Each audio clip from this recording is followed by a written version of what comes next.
Salve, salve, careca na área, e aí, meus queridos, como é que vocês estão? Tá começando a investir em renda variável, em fundos imobiliários, mas também em choque ainda de fazer a sua própria escolha? Bom, hoje a gente vai trocar ideia sobre dois fundos de fundos imobiliários que podem ser bons investimentos para que você talvez faça essa iniciação nos fundos imobiliários e corra um pouco menos de risco, demorou?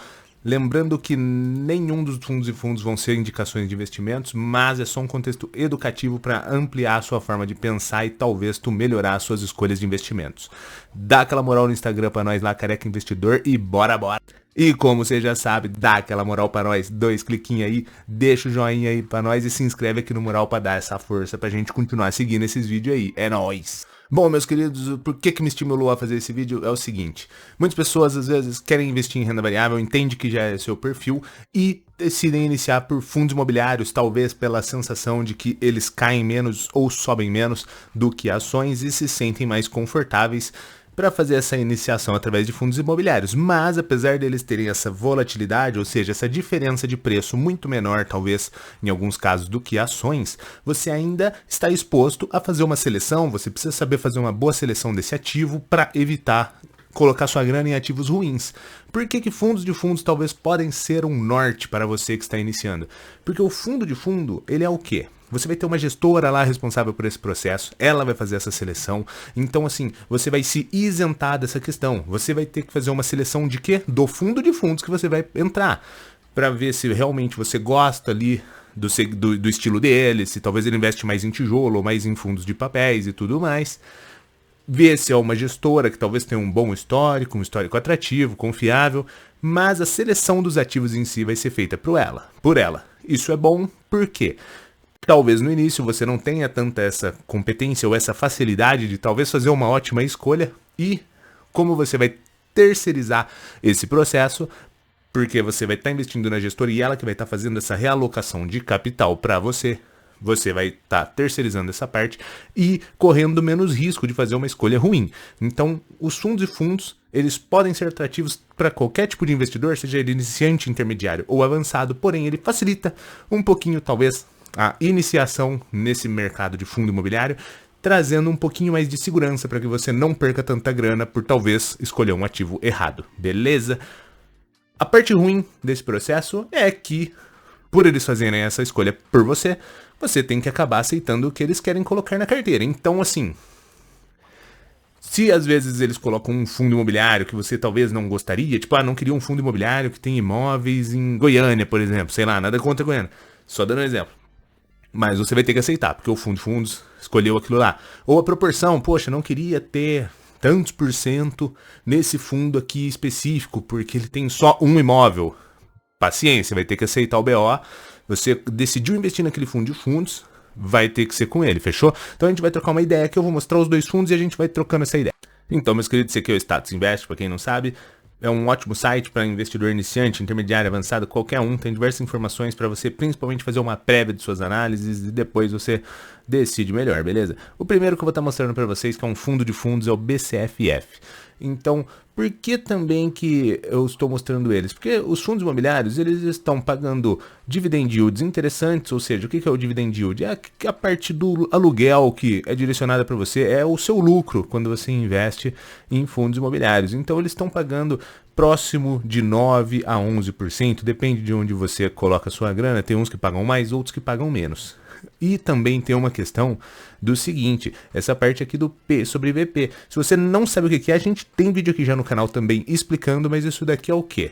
Quanto está próximo de 1, você pode entender que você está pagando ali o preço justo pelo imóvel. E quando ele está um pouco inferior a 1, você poderia entender que você está tendo um desconto sobre esse investimento. Mas nenhuma dessas métricas aqui você tem que levar como uma ótica assim de, nossa, então está extremamente barato ou está pagando um dividend yield extremamente interessante. Por quê? Principalmente essa parte do yield é um resultado passado, então ele pode mudar, esse recebimento pode se alterar e essa métrica com certeza pode mudar daí, sendo para baixo ou para cima. E essa parte do P sobre VP é uma avaliação do passado, então em novas avaliações isso daqui também pode mudar, o que traria mudanças nos indicadores. Então você nunca faz um investimento simplesmente por esses passos, mas você pode olhar eles, ver se eles fazem sentido, ver se os recebimentos são recorrentes, como aqui nesse caso você consegue puxar o histórico e ver mais ou menos o padrão de como que esse fundo foi se representando ao longo do tempo, beleza? Então o BCFF aqui é uma opção que está pagando um dividend yield próximo de 10%, 9,37%. Ele está com um deságio frente a valor patrimonial, ou seja, tecnicamente você teria uma margem de segurança aqui e um recebimento atrativo com o mercado e ainda com a queda na taxa Selic no futuro, provavelmente você ainda iria oferir algum ganho de capital sobre a cota, beleza? Então é interessante porque ele é um fundo que investe em diversos fundos, você até consegue dar uma descidinha aqui. Se eu não me engano, ele vai mostrar os ativos que o fundo investe. Ó, você consegue ver que ele investe no segmento de papéis, imóveis, lajes corporativas, shopping indefinido, hospitalar, ou seja, ele faz a gestão dos ativos, ele que estrutura toda essa questão de qual que vai ser a proporção exposta em carteira e tudo mais, rebalanceamento e etc. O Kizu aqui é a segunda opção que a gente vai estar vendo. As coisas que eu falei sobre dividend yield e P sobre VP valem para ambos. São métricas que podem mudar, então você nunca deve levar em conta simplesmente por conta de uma ou duas métricas. Você tem que se munir de diversos indicadores, diversos demonstrativos, validar se isso daí ao longo do tempo foi recorrente ou não e etc. O Kizu aqui também ele está pagando um yield um pouco maior, 10,57%. 1% e pouquinho a mais. Também está com um deságio frente a valor patrimonial, o que a gente poderia entender que se realmente essas métricas não mudassem e com a possível queda futura da taxa Selic, também iríamos oferir ganho de capital sobre a cota, então também poderia ser uma possibilidade que iria, além de trazer um ótimo rendimento, iria trazer ganhos sobre cota no futuro. Mas, lembrando que nada disso é recomendação de investimento, nada disso quer dizer que vai ocorrer esse cenário, por isso que você tem que acompanhar, investir e ir fazendo a sua parte, porque no fim do dia o lucro ou o prejuízo é seu, demorou? Vamos dar uma descida aqui, ver se aqui ele mostra também o do Kizu, a questão do portfólio, aqui ó, imóveis, papéis, shopping, misto e tudo mais. Então você consegue ver no que ele está exposto e na quantidade que ele está exposto, beleza? Aqui tem a questão dos FIIs, então essa parte que você pode também dar um... Pô, careca, mas esse negócio aí só tem coisa boa, então o negócio paga yield bom, o negócio tem chance de desconto, chance de ganho de cota, o negócio é doideira, então tá bom assim, tá não sei o quê, não tem coisas ruins? Então, mano, as partes ruins, assim, dessa questão de fundos, tem aquela questão lá que eu te falei, né? Você é obrigado a ficar com o que a gestora quer, tanto em proporção de investimento, tipo 10% em tal ativo, 5% em tal ativo, quanto em também, talvez, ter um ativo em carteira que você não teria se fosse escolher por conta própria. Então isso aí acaba sendo uma parte um pouco ruim, né?